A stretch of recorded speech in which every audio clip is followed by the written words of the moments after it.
Hello সবাইকে, আসসালামু আলাইকুম। কেমন আছো সবাই? আশা করি তোমরা অনেক ভালো আছো। আর আজকে তোমাদের মাঝে নিয়ে চলে আসলাম আরো একটা নতুন রেসিপি। আজকে সকাল সকাল দেখতেছি আমার শাশুড়ি মা অনেকগুলা কচুর শাক নিয়ে এসেছে।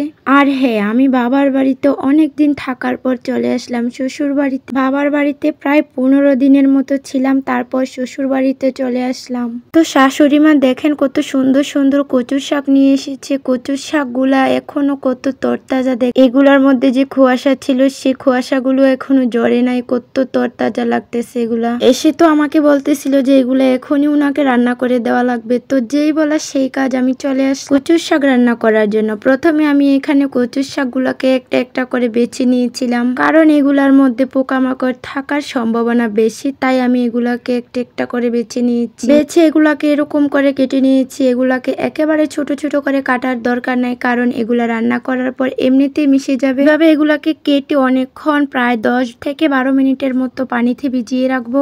এখন আমি দেখাবো যে আমি আজকের কচুর শাকটা কি কি দিয়ে রান্না করতেছি। তো চলেন দেখা যাক। এখানে আমি নিয়েছি আমাদের বাড়ির গাছের সিম। এখানে 2 প্রকারের সিম ছিল, কিন্তু একটা নিয়েছি একেবারে আস্ত, আরেকটা থেকে খোসাটা ছাড়িয়ে শুধু বিচিগুলা নিয়েছি। আবার এখানে নিয়েছি বুটের ডাল।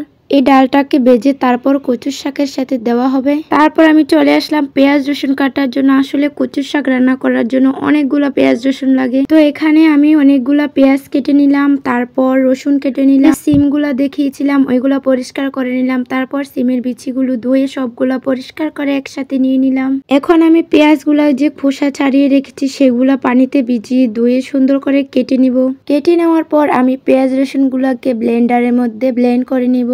প্রথমে আমি এখানে রসুনগুলাকে ব্লেন্ডার করে ফেলবো। এই তো আমি প্রথমে ব্লেন্ডারের মধ্যে রসুনগুলা দিয়ে দিব। আর এই তো ব্লেন্ডারের মধ্যে আমার রসুনগুলা কি সুন্দর করে ব্লেন্ড হয়ে গেছে।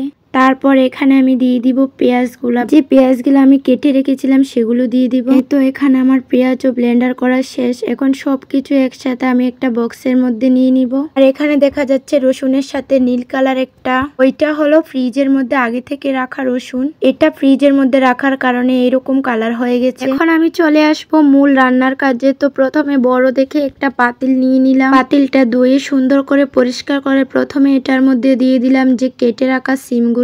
তারপর দিয়ে দিব এখানে সিমের বিচিগুলো। এগুলা দেওয়া শেষ হয়ে গেলে এখানে দিয়ে দিব কচুর শাকগুলো। আসলে এই কচুর শাকটা অনেকে অনেক রকম ভাবে রান্না করে, তবে আমি কিভাবে রান্না করি সেটাই আপনাদের সাথে শেয়ার করতে যাচ্ছি আজকে। আমরা গ্রামের মানুষরা কিভাবে কচুর শাক রান্না করে খাই সেটাই আপনাদেরকে আজকে দেখাবো।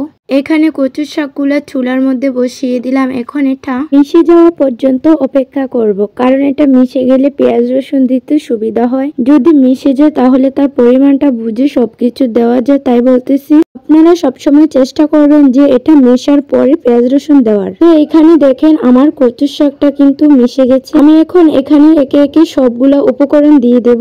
প্রথমে আমি এটার মধ্যে দিয়ে দিলাম রসুন, তারপর দিয়ে দিলাম পেঁয়াজ। এখানে আমি কোনো মেপে দেই না, হাত দিয়ে একটু একটু করে দিচ্ছিলাম। তারপর এখানে দিচ্ছি, এখন দিয়ে দিব আদা। আসলে এগুলো ফ্রিজের মধ্যে ছিল তাই এখানে বরফ বেঁধে আছে। আমি এখানে 1 টেবিল চামচ পরিমাণে আদা দিয়ে দিলাম।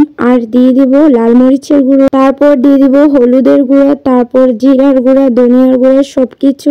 এখন দিয়ে দিব লবণ। এখানে আমি লাল মরিচের গুঁড়া দিয়েছিলাম 2 টেবিল চামচ, হলুদের গুঁড়া দিয়েছিলাম 1/2 চামচ, জিরার গুঁড়া দিয়েছিলাম 1/2 চামচ, ধনিয়ার গুঁড়া দিয়েছিলাম 1/2 চামচ। আর লবণের পরিমাণটা বুঝে দিতে হবে। সবগুলো উপকরণ যখন দেওয়া হয়ে যাবে তারপর এটাকে ভালো করে নেড়ে চেড়ে একসাথে মিশিয়ে নিতে হবে। আর মেশানোর পর আরেকটু সিদ্ধ করে নিতে হবে। এতে আমি এখানে সবগুলো উপকরণ দিয়ে একটু হালকাভাবে মিশিয়ে নিচ্ছিলাম। মিশিয়ে নেওয়ার পর এখানে একটু সিদ্ধ করে নিব। সিদ্ধ করে নেওয়ার পর এটা মিক্স করার জন্য একটা হাতার সাহায্যে আস্তে আস্তে এভাবে ভেঙে দিব। হাতাটার সাহায্যে 1 থেকে 1.5 মিনিটের মতো নাড়লে ছাড়লে এটা মিক্স করা হয়ে যাবে। আর এটা খুব সাবধানের সাথে করতে হবে, কারণ ছিটা এসে আবার গায়ে পড়বে। এখানে হাতাটা দিয়ে নেড়ে ছেড়ে তারপর আমি আরেকটু সিদ্ধ করে নেব, কারণ যতক্ষণ পর্যন্ত এটা সিদ্ধ না হয় ততক্ষণ পর্যন্ত এটা মেশানো হবে না। আর আপনারা হয়তো দেখে বুঝতে পেরেছিলেন যে এটা এখনো ভালো করে মিক্স করা হয়নি, তাই আমি এটাকে আরেকটু ভালো করে নেড়ে নিলাম। তারপরে এটা একেবারে মিক্স করা হয়নি। আচ্ছা, আমি এখানে একটা জিনিস দিইনি, আর সেটা কি বলতে পারবেন? আপনারা হয়তো পুরোটা ভিডিও দেখলে বুঝতে পারবেন। এখানে আমি তেলটা ইউজ করিনি। এখন আমি এটার মধ্যে তেল দিয়ে দিব। আর আজকে কচুর শাকটা আমি মাছের মাথা দিয়ে রান্না আসলে এই কচুর শাকটা যদি চিংড়ি মাছ দিয়ে রান্না করা হয় তাহলে খেতে অনেক বেশি মজা লাগে। আর আমার কাছে কোনো চিংড়ি মাছ ছিল না, তাই আমি আমার কাছে যে ছোট ছোট মাছগুলো ছিল সেই মাছগুলো থেকে মাথাগুলো নিয়ে নিলাম। এগুলা দিয়ে আজকে রান্না করব।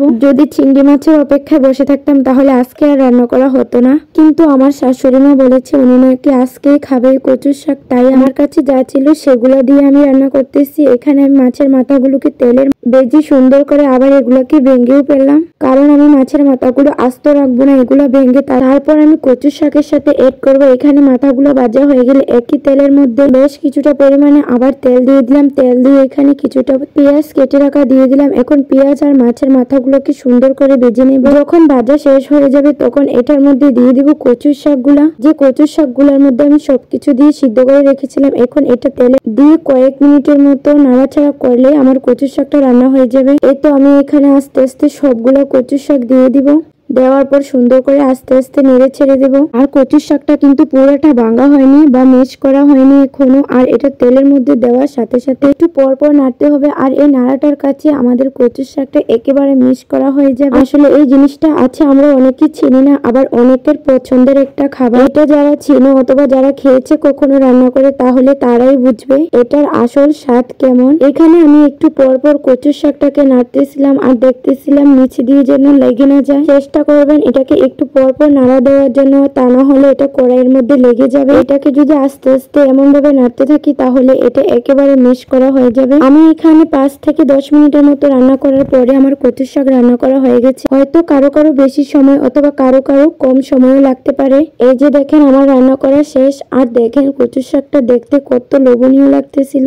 আর এটা খাওয়ার পর বুঝতে পারবো যে আসলে রান্নাটা কেমন হয়েছে। এখানে আমি খেতে বসে পড়লাম। প্রথমে একটা প্লেটের মধ্যে কিছুটা ভাত নিয়ে নিলাম। ভাত নিয়ে কচুর শাকটা দিয়ে মেখে সুন্দর করে খাওয়া শুরু করে দিলাম। কচুর শাকটা রান্না করে প্রথমে আমি আমার শাশুড়িকে দিয়েছিলাম আর উনি বলেছে নাকি অনেক মজা হয়েছে। আর কাউকে যদি কিছু রান্না করে খাওয়ায় আর সে যদি বলে রান্নাটা ভালো হয়েছে তাহলে অনেক ভালো লাগে। তো আমার রেসিপিটা যদি আপনাদের কাছে ভালো লেগে থাকে অবশ্যই কমেন্ট করে জানিয়ে আর আমার চ্যানেলটাকে সবাই সাবস্ক্রাইব করে দিন। ভালো থাকেন সবাই, আল্লাহ হাফেজ। দেখা হবে পরবর্তী কোনো ভিডিওতে।